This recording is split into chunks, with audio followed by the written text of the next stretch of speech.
Tuloy ang crackdown ng pulisya sa mga pagawaan ng iligal na paputok tulad ng isa sa Bukawi, Bulacan na pasuna ang permit.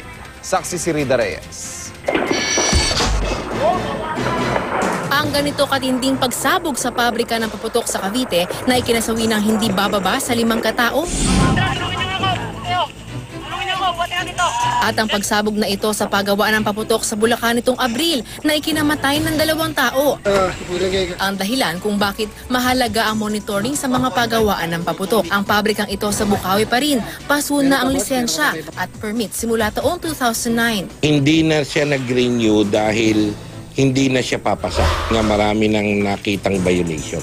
Kumpiskado ang iba't ibang klase ng mga ipinagbabawal at malalakas na paputok tulad ng atomic bomb at bombshell na abot daw sa ₱1,000,000 ang halaga. Arestado naman ang 10 dinatnang gumagawa ng mga paputok na naharap sa kasong manufacturing firecrackers and pyrotechnics without license. Ang penalty niyan actually is from 6 months to 1 year.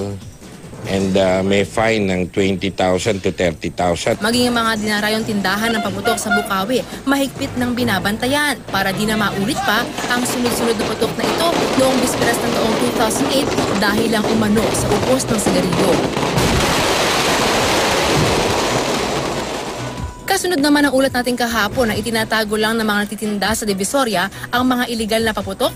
Naging matindi ang paninita ng pulis sa kanila kanina. Katwiran ng mga nagtitinda. Marami pa rin talaga naghahanap. Ang ipili ko ng pagbibigyan ko ng pagbata, hindi pwede. Pag mga, kunyari, sa idarang ko, kunyari matanda gagamit, pinagbibigyan ko. Itong mga 3 araw na to, tsakin ko maraming medyo iba magtatago. Pero sabi nga sa inyo, araw-araw kami na nag-iikot para kumpiskain. Nagkaroon din ng inspeksyon sa ibang bahagi ng bansa tulad sa Tarlac at sa Isabela na binuhusan ng tubig ang mga bawal na paputok. Paalala ng PNP dahil nag-iiba-iba lang ng pangalan ang mga paputok. Ang parang madaling guide lang naman dyan is yung malalakas ang sabog. Yun ang pinagbabawal na paputok. Ako si Rida Reyes, ang inyong saksi.